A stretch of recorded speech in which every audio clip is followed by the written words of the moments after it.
নমস্কার বন্ধুরা, সোমাস রান্নাঘর থেকে আমি সোমা বলছি। আশা করি তোমরা সব ভালো আছো। আজকে আমি তোমাদের কাছে একটা থোড়ের রেসিপি নিয়ে এসেছি। এটা থোড় যখন আমি হলুদ জলে এরকম করে ডুবিয়ে রেখেছি, তাতে মানে এটা কালো হয়ে যায়, তো এটাতে সাদা থাকে। অনেকে থোড়কে ভাজালেও বলে। আমি একটা নিরামিষভাবে করবো। এখানে কাঁচা লঙ্কা নিয়েছি। তোমরা সাথে থাকো আর এন্ড অবধি থেকো বন্ধুরা।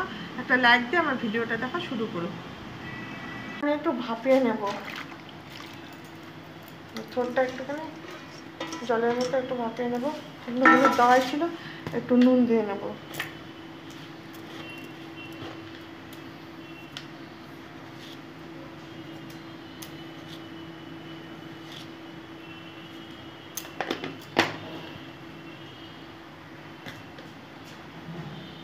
দশ মিনিট পর ফিরবো। গরম করে নিয়েছি, কালো জিরা দিয়ে নিলাম,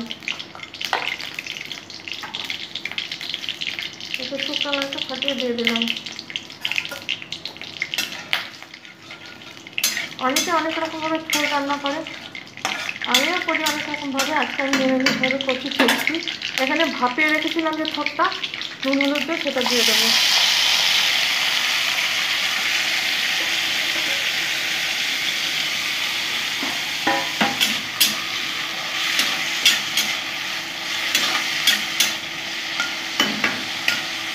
কাঁচা লঙ্কাগুলো দিয়ে দিলাম। আমি কিন্তু নুন হলুদ দিয়েছি, হ্যাঁ, ভাপানোর সময়। তাহলে আমাকে একদম বুঝে ইউজ করতে হবে। হলুদ আর লাগবে না, যেহেতু আমি হলুদ দিয়ে দিয়েছি। লবণও আমি ভাপানোর সময় দিয়েছি, কিন্তু আমি সামান্য পরিমাণে যতটা নুন দিয়ে নিলাম।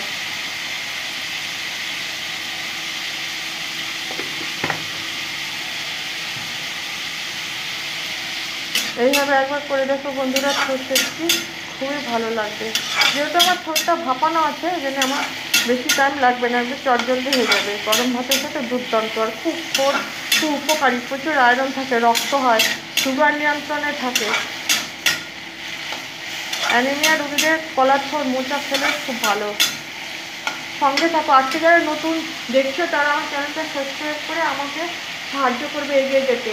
আর যারা বন্ধু হতে চাও তাহলে কমিউনিটিতে একটা লেটার দেবে, আমি ব্যাগ দিয়ে যাবো সময় মতো। আর আমার রান্নাগুলো যদি তোমাদের দিদা একটু ভালো লাগে থাকে, তাহলে প্লিজ লাইক করবে। আর আত্মীয় স্বজন বন্ধুদের মধ্যে আমার রান্নাগুলো শেয়ার করে দেবে।